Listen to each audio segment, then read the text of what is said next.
All right, well, welcome back, everybody. And chances are, if you live in the Austin, Texas area, you probably heard or seen this lady. She's built quite a personal brand out there in the fitness industry and the wellness space. And today we have the honor of diving into the journey of Nikki Pepper, who has transformed the lives of over 20,000 women in their wellness journey and habits over the last 15 years. I'm always thrilled whenever I get a chance to have a conversation with a high performer, and today's no different. So, Nikki, I'm very excited for this conversation. Me too, and thank you for the amazing intro and just here to share impact, help people live their happiest, healthiest, most fulfilled life. Here to give any insights I can on that journey. All right. Well, hey, I'm going to dive right into it. So let's let the audience get to know you a little bit. Tell us a little bit about Nikki. How'd you get into this holistic wellness space? How'd you start it? What's your passion and your story? Yes, my story actually started when I was quite young. So I have been in sports, in fitness since the time I could walk. It all started back when I was 5 years old, started at a very high level of gymnastics where I essentially grew up in the gym. I think I spent just Hmm. as much time at the gym as I did at home, competed across the country, would practice for 4 to 5 hours a day after school, competing nationally, and really instilled a lot of discipline into my life. And on top of that, both my dad was a coach and my grandmother was a coach. So coaching definitely runs in my blood. And I started coaching other young gymnasts at age 15. So as soon as I could Hmm. get a job, started coaching, and I have been coaching ever since. That turned into personal training, which turned into nutrition, then the mindfulness, yoga, breath work, Reiki, sound healing, habit building, mindset, and really how that journey took a holistic approach was any tool, any practice that helped me in my own journey to improve my well being. I had this heartfelt calling to want to share that gift and empowerment with Hmm. others. Yeah, that's my a little bit about my story. I've always loved coaching right from the get-go, and my passion is all about how can I share this knowledge? How can I empower others to also have these gifts and these tools available at their fingertips? Hmm. What you said is just this whole life journey of consistency, this journey of discipline, because I think so many young people, I think when you talk about at a younger days, you started being a gymnast, you start about being in gym all the time. I think a lot of people can resonate with that.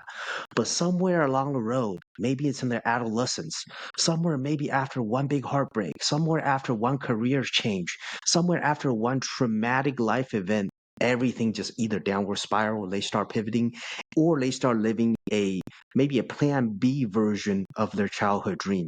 But that's not what I heard in your case. So Nikki, I'm wondering, how did you keep that childhood dream alive? I'm sure there were moments where I mentioned happened to you in your adolescence, but what made you get back in the arena? Oof, I love that question. And I think what I'd like to even normalize with maybe from the outside, me, achieving my dreams, being a successful entrepreneur, launching my own app, like you said, actually doing the things and taking my words and actually making them my reality. Although I am so committed to, you know, I would say the mindset of doing whatever it takes and that continued resilience to continue showing up. But all that to say, there have been many setbacks along the way. And at least once a week, I feel like giving up. I want to throw in the towel. I Mm. feel discouraged. Wow. I feel frustrated. So I think just to normalize Mhm. that you can simultaneously feel like you may want to give up on a goal or a dream, but knowing that that feeling is temporary and it's your level of commitment to acknowledge those things. You're going to be a human and have human emotions and Mm. be so committed to having the result or the dream or the goal that you want that through those ups and downs, you don't let your emotions run your life. You acknowledge them, you feel them, you move Mm. through them, but then asking yourself, how committed am I to wanting and to having this thing? And how willing am I to go through the discomfort? I would say that probably the biggest skill set that's allowed me to actually fulfill that childhood dream and not play small per se is my willingness to get uncomfortable, and that my level of commitment to my results is more important than any reasons or excuses or stories that my smaller self might tell me that I can't. Mhm. Mm. What you said, I think, is absolutely profound. But I want to dive a little deeper because I think a lot of time in my experience, maybe because I am a guy, I do think typically women maybe are more prone to this when time gets tough. You mentioned about like, hey, how big is your why? I gotta stay committed to that vision in regardless how I feel. Well, often I see the splitting factor between someone who's successful and who's not is when times get tough, they let their emotions make their decision. They go for the short-term pleasure, they go for the instant gratification as opposed to that long-term vision, as opposed to let their actions dictate their emotion on the long term. So for the ladies, I want listening out there, maybe that you made a mistake, or maybe that just like, oh, you're someone who just kind of lack that structure. You really, when things get tough, you just, I feel like this way, I'm gonna act that way. um, what's your message to those type of group of people? Yeah, such a great point to bring up. And also want to, again, my perspective is never making our emotions wrong. I think one of the Mm, biggest lessons I learned, I used to, try to suppress them or be mm, upset that I was upset. And I think that ability to separate yourself from your emotions, one kind of tactical tip that I'd love to give the viewers is you are not your feelings. It's not mm, I'm sad, it's I'm experiencing sadness right now, or I'm feeling mm, sad, or I'm feeling I'm angry or I'm defeated. To create some separation, our word choice is so important and not getting lost in it. And to kind of follow through with that is, how do you not succumb to those feelings? I like to ask myself, how can I act from the person that I want to become? So when I'm at a choice point of choosing kind of maybe a lesser habit or a lesser action, whether it's emotional eating, doom scrolling, whatever it is that my, not so higher self would choose, I mm, ask, how would future me show up in this situation? Would future me, who's the CEO and multiple seven-figure businesses, press snooze at 7 a.m. or 7 a.m., 5 a.m. Press snooze at 5 a.m. if I'm mm, feeling, I'm like 7 a.m. is sleeping in for me. If I'm feeling tired, or yeah. am I more committed to having those 2 hours and taking that space for myself and knowing how good it's going to feel that I honored my integrity with my word? So my second tip is making decisions from your future self. Mm, How would a healthy person act in this situation? How would a 7 or 8 figure CEO act in this situation? Not how I was mm, about to act. I'm going to choose to act like the person I desire to become and already embodying those characteristics. And my last point is, I love that you mentioned the why. So if we're not clear on why mm, something is important to us, and knowing how you're driven by pleasure as well as how you're driven by pain. Two of those things can be mm, very motivating. So I'll ask myself, in terms of being driven by pain, what is the cost of me not changing right now? How is it costing my mm, finances? How is it costing my relationships? How is it costing my health in the long term? So I view that kind of as consequence mm, based motivation, to be like, nope, I'm going to get up, I'm going to do the workout, I'm going to do the thing. And then the pleasure side of things, having that vision of how good is it going to feel when I'm feeling more energized, I'm feeling more clarity. Okay, yes, it's hard to get up early and do the thing, but motivating myself based on how good it will feel to have done the thing, and even starting to feel those feelings somatically in my body now. So those are kind of my mhm. three tips around that question. Gotcha. Love your holistic approach throughout this whole process. You talked about the future CEO version of you. You talked about how would the wiser, the little bit more, elderly, older Nikki respond in that situation. You want to make that person proud. deeply resonate with that because a lot of times they, oh, that's how I think. But I'm curious for a lot of folks that are maybe listening to this, they're just starting off on their entrepreneurship journey, and chances are maybe they have a few clients. I'm sure you were there once a long time ago. Now you have a full bucket list of clients. You have an app. You have this all these program fitness, going on in Austin, all these retreats and everything. When you first started, what was that scaling like? What did you feel that was difficult from like, hey, okay, maybe I have like 3 to 5 fitness clients, but how do I get from point A to point B? What was that journey like? Mm, yeah, lots of insights there. And Uh, I would say being really more mm, committed to the process than to the mm, result. So being committed mm, to the skills that it takes to build that roster or to build that business, or even being patient with the process and the skill of losing weight. So mm, number one, I would say also don't be fooled by someone else's highlight reel. I think on social yeah. media there can be a lot of comparison of, oh, this person's killing it or this person is so much further ahead of me, but Mm, just being mindful of that comparison, that you don't always know what's going on behind the scenes. And I also like to say, I'm 15 years into this industry. You guys didn't see year 1 through 6. Like, that's right. if, That's someone right. who's starting off with that comparison in mind, don't compare your chapter 1 or 2 to someone else's Mm, chapter 12. And from one more perspective standpoint, before I get into kind of the how I did it, is rather than comparing and thinking they're here and I'm not there, that have not mindset of viewing that as evidence of if they can do it, I can do it too.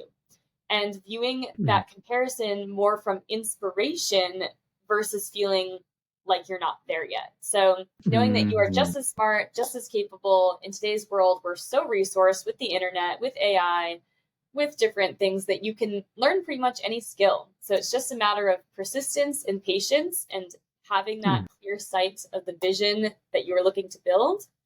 And I would say, in terms of really what worked well over the past, 5, 10 plus years, is people and relationships are everything. So people mm, won't always remember what you say, but they will remember the way you made them feel. And also knowing that your customer experience, your 100%. client Mm, experience speaks for itself. mm, Many of my clients have come from referrals, word of mouth, testimonials. I've got probably at this point hundreds of testimonials of people sharing their experience with me. And I just say, hey, don't take my word for it, take theirs. right. So I think really building a credible reputation for yourself and being in full integrity with whatever it is that you want to create or want to deliver, knowing that that word of mouth, people matter first. Yeah, really building a reputation that you can, sleep easy and be really proud of yourself for the way that you deliver to your clients, and also being in integrity with your word, doing the things that you say you will do, your Mm, reputation will start to speak for itself. If I could dial it down to like one long-term foundation building thing. But beyond any like marketing tactic or sales or funnel, it's the people. Business is people at the end of the day. yeah. Everything you just mentioned, that was like music to my soul. That's Mhm. kind of like how I live by my life.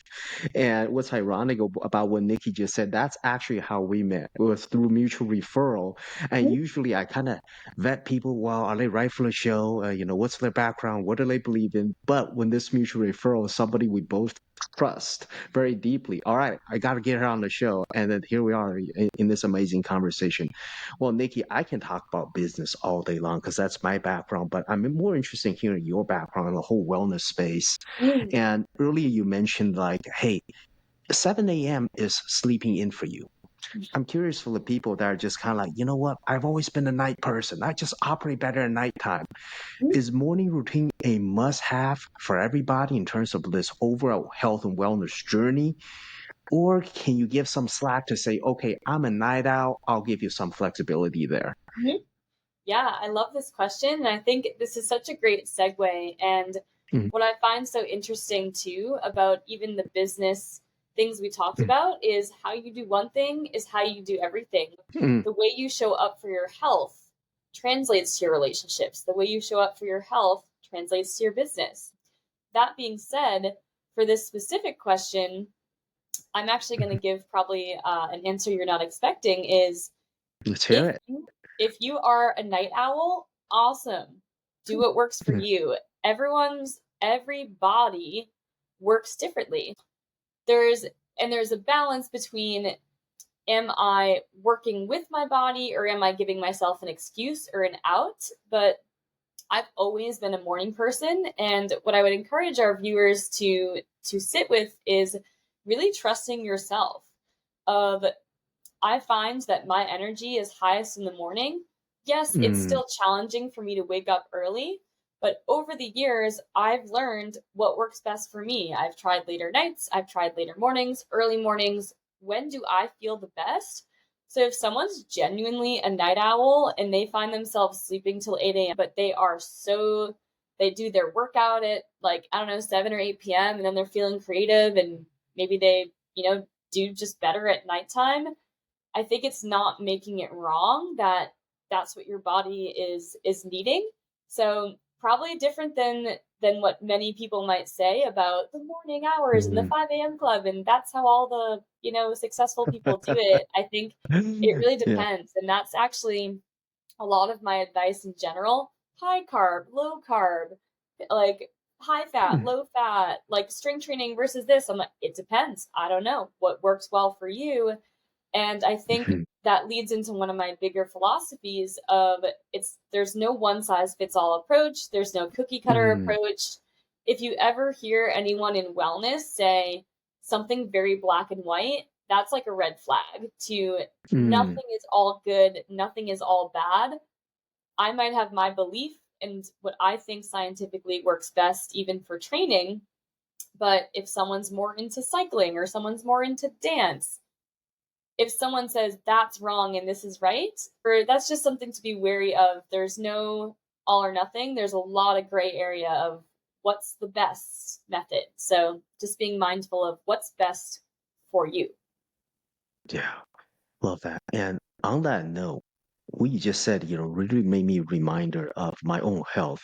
See, I'm in my mid 30s now, as you guys know that the more I continue my fitness journey, one of the things I wish I'd done more in my late 20s, but I'm doing more now is just simply as it sounds of stretching. I never stretched enough. Usually I hit the gym, I just, hit the weights. And sometimes I even neglect or forget stretch altogether. But as I get older, I realize, oh man, I really need to stretch. I need to loosen up my muscles, be more flexible.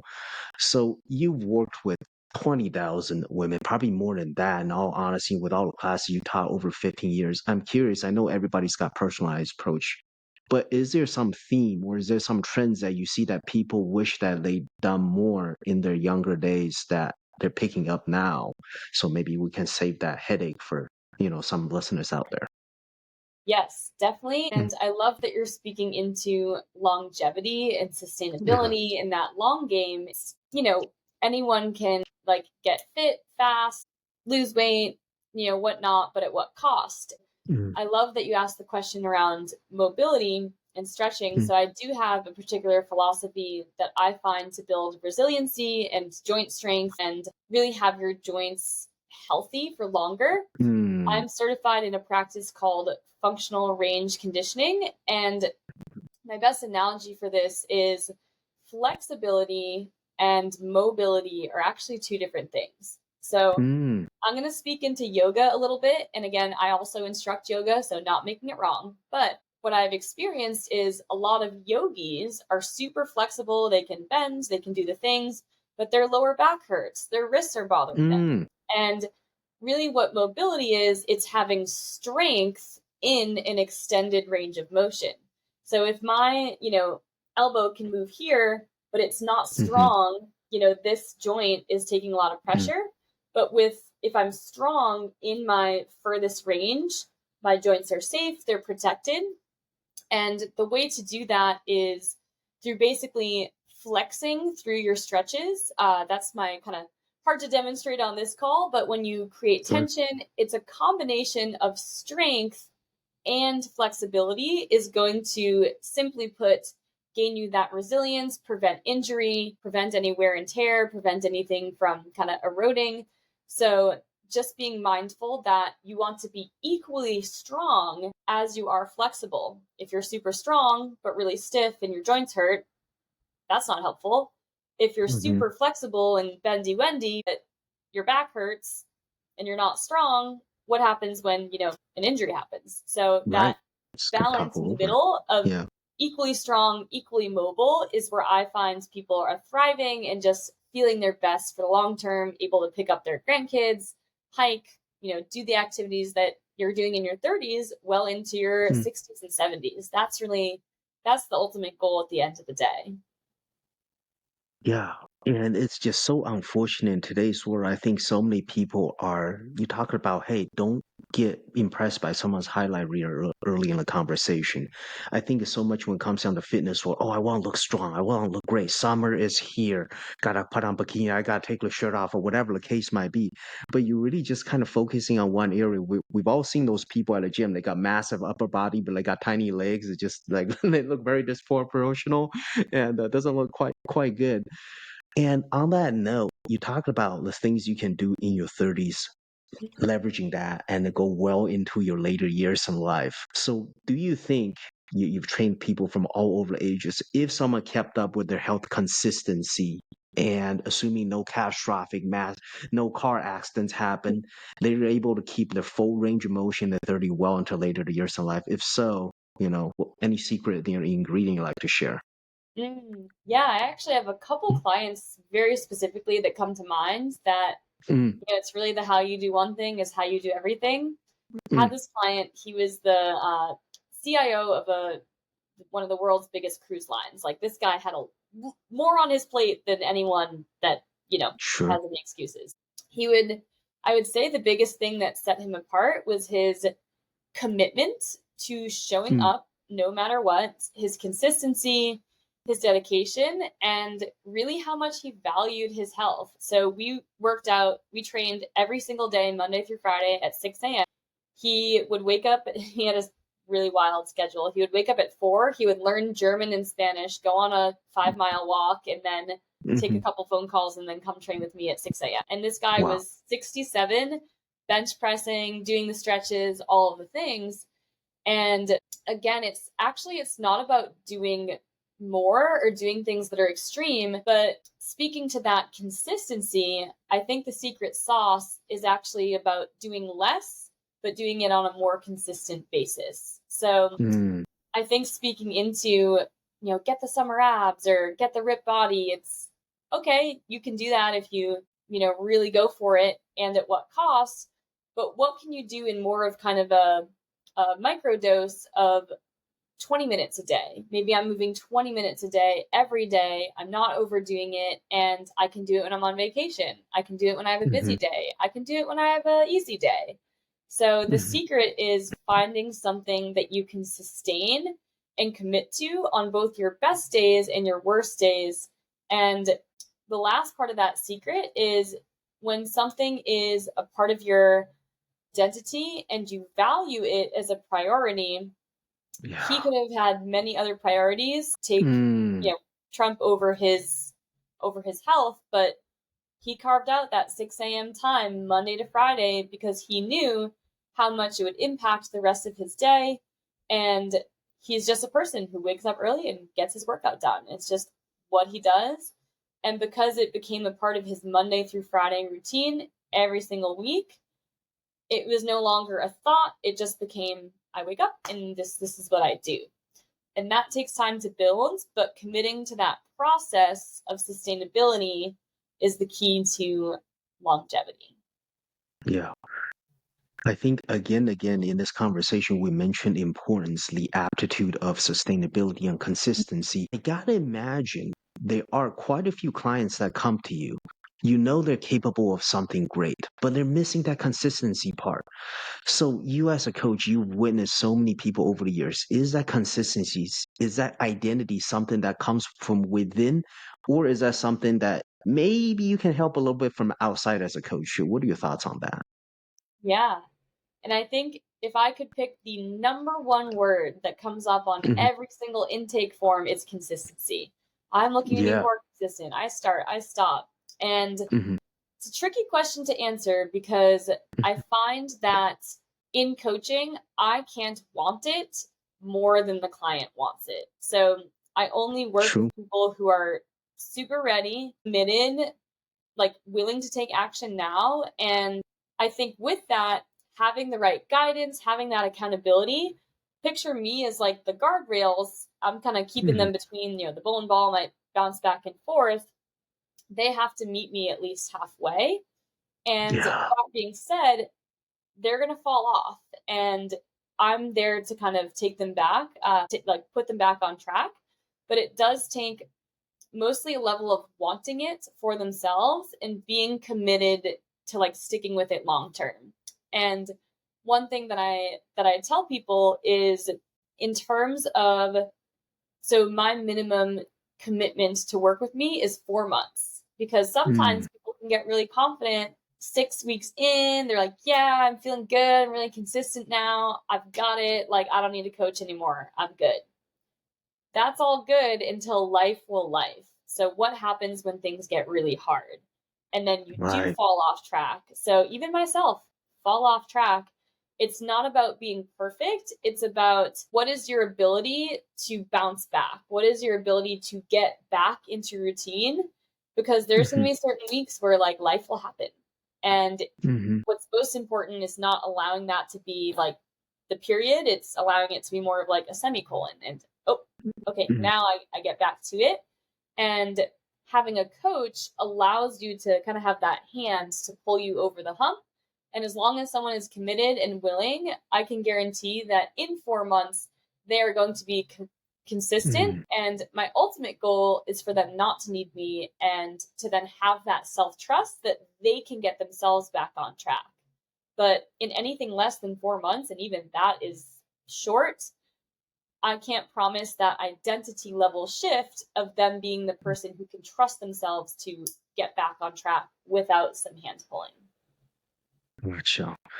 Gotcha. On that note, you talk about like routines, and a lot of our audience are kind of a younger age group, and kind of I know the demographic of my audience, and just kind of taking myself as a example.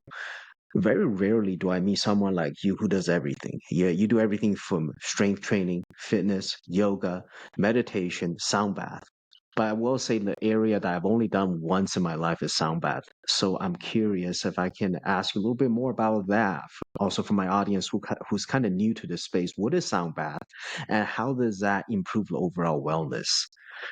Yes. So the sound bath, the sound healing, it's Yeah. my easiest way to explain it is a type of meditation. And if you've ever Hmm. seen those bowls that you play in a circle and they have those Yeah. vibrations, those really soothing sounds, and couple differences between sound healing and a regular meditation. So, guided meditation, awesome, kind of lets you drop in, kind of gets you into that, present space.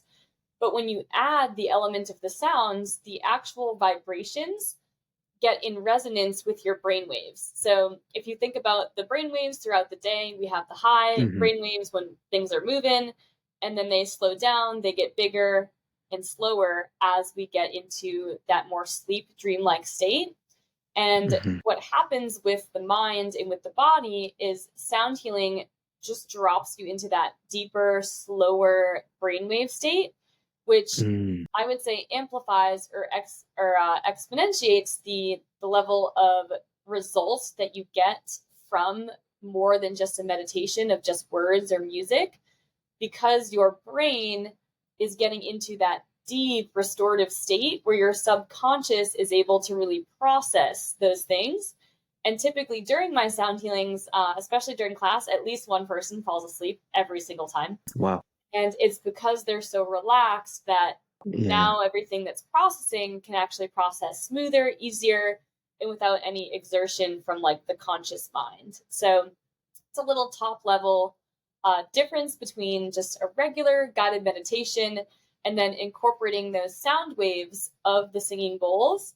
And you can, if you're in person, you can actually also physically feel the vibrations. The recordings are also awesome. Like you get 90% of the same benefits, but physically Hmm. in person, The waves will actually move through your body because we're made out of water and physically Yeah. release things that are in the body. Sometimes I'll play the bowl like on someone's chest, and Oh you can goodness. Yeah. feel as the vibrations move through the physical body as well. So there's just that really added depth and potency of picture a guided meditation like times 100 is the sound healing experience.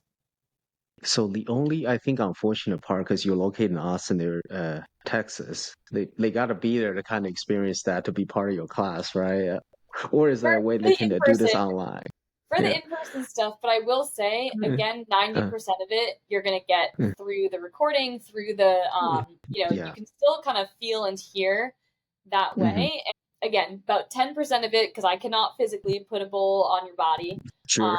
unless we're Yeah. in person, but you Yeah. will still get definitely a more deeper meditation experience with having those sound Mm. healings. And those I have hundreds of those online, Instagram, YouTube, etc., for people to just get a feel for how that experience compares to a regular guided meditation.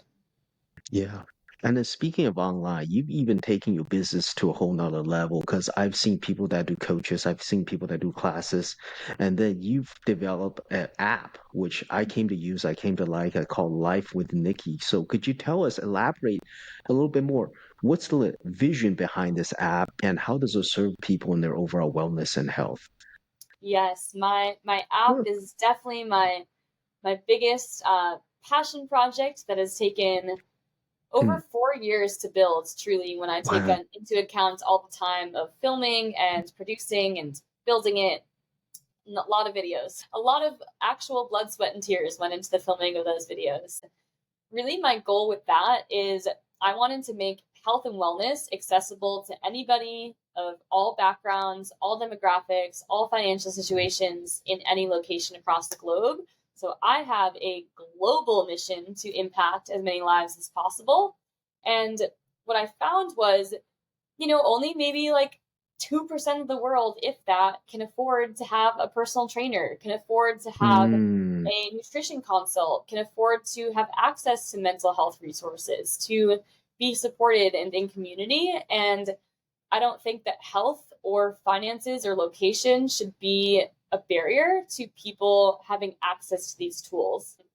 With the app, it was my way to compile 15 years worth of knowledge and experience into that holistic approach. Pretty much everything we've talked about on this call: strength, mobility, meditation, nutrition, habit building, mindset shifts, and make it a one stop shop. So you're not having to be in 5 different apps and having 5 different subscriptions, having it all integrated in one place, designed by someone very intentionally to have them integrate together. That was really my vision when I started this particular part of my products 4 years ago. That we're global now. We're all over the world, and the Let's app go. itself is a year old. So we're Yeah. just getting on the cusp of scaling it. And I've Yes. done Yeah. things like giving away scholarships for people who needed it financially, offering different opportunities there, and really having it at a cost that's, if you cut out a couple coffees a month, you can access this too. So that was really my vision. And yeah, just putting this in the hands of as many people as possible. And I know that my vision is to partner with other practitioners, Mm. partner with other brands to provide their people with this service. That's where it's going this year, and that's where I feel really inspired to impact hundreds of thousands versus I can only work with, how many dozens of people at once. When these are all, Absolutely. in an ecosystem, I can impact thousands of lives. So Yeah. Well, one, I love that you're taking that leap of faith. I think so many people once, I talk to, oh, I want an app, or then they'll get like a shell going and then they never commit to it. And Nikki's app is extremely extensive. I went in there, I played around with it, and even you get like a 7 day free trial in there. Like there's just so many golden nuggets in that 7 day, and she goes over like a highlight in each of the day. You'll learn a little bit. I certainly did. And how do they find that app? If they're searching on Google or Apple, what's the app called, and how do they find it? Yes, so it's the Life app. It's available in the Apple App Store as well as the Google Play Store, and it's spelled L period Y period F period E period. So, and that stands for Live Your Fullest Every Day, just for Hmm. little little tagline there. And probably an easier way to find it and connect with me is on Instagram at salt.n.peppa. I'm sure that will be in the description. And that way, 100%. if you have Yep. any questions, I can get you access to that, that free week, which you're able to do. And I mostly Mhm. love to hear feedback. And I think actually one unique piece that I'd like to share that makes my app kind of different than some other bigger, online programs out there, something like a Beachbody or those big brands. They're awesome. Are like Apple Fitness Plus, great content. I'm friends with a lot of the instructors on there. But what's different about mine is like you're speaking to Nikki Pepper. Like I'm in there, I'm answering questions and kind of coming full circle to making the people first. The way this app was built was based upon feedback. So if there's something that you're not seeing in the app, awesome. I'm going to go create it. If two or three people ask me for that same thing, I'm going to film a resource. I'm going to make a shift in the back end to make it designed for what people need. So I think that's one of the differentiators of being small right now. And my intention is to keep that as part of the culture of meeting the people's needs, and people need people in that human interaction. Well, you can find a million great videos on YouTube that are free. That's great. But to have someone who cares about you and your success, that's the difference of being a part of the Life app and the Life community with the other community members and myself and my fellow assistant coaches, is that we actually care about your success. We're not in it for the dollar signs. We're going to check on you if we haven't heard from you in a minute to make sure you're okay. Yeah. Love that. I know I will say the people in my life I love the most, the people in my life that I've seen them really climb to the highest of heights are the people that have amazing self-awareness. Mm. And I can attest to this. When Nikki and I first got connected, she would ask me, say, "Hey, what are your thoughts on this? I would love to hear your feedback." And I can genuinely tell she's so interested in feedback. And that's why I know someone is going places in life. It's having that self-awareness, humility to say, okay, I can always do a little better. And having that beginner mindset, even as someone as accomplished as Nikki, who could easily say, you know what? I'm good to cruise for the next 10, 20 years. I've got a massive clientele. I'm happy where at, but she's driven by her purpose. She's driven by her vision, and then she's driven by feedback. So Mm. definitely reach out to her. You'll be surprised. She'll respond.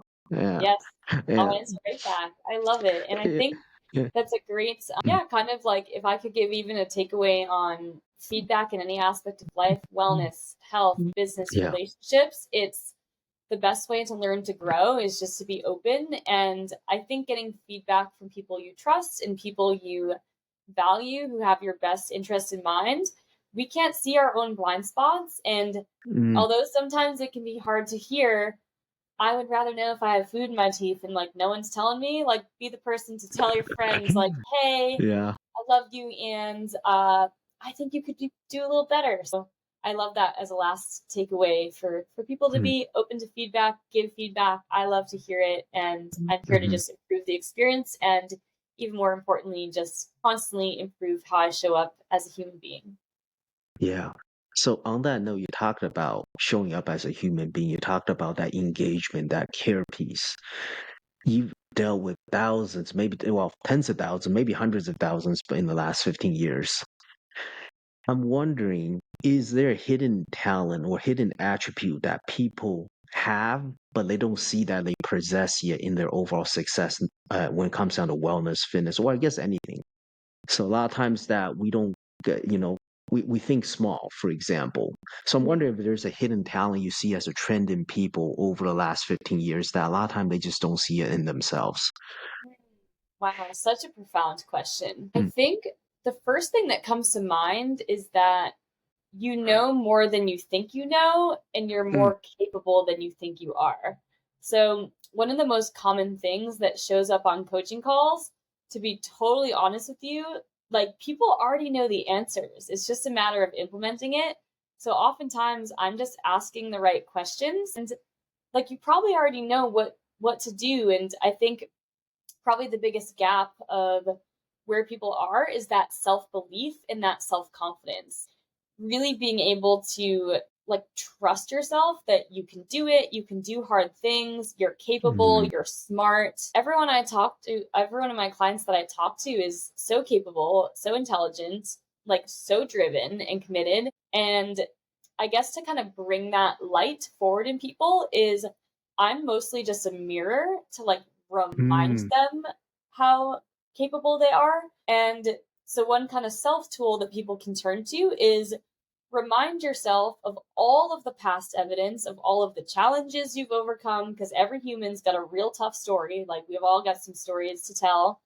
And sure. if you can overcome your biggest, darkest, heaviest challenges that you've had in this life, then you can do hard things. Mhm. I think having that evidence also that if you're here now, like you've made it through 100% of your toughest times, and using that as evidence and belief in yourself that, like, yes, you can do this too.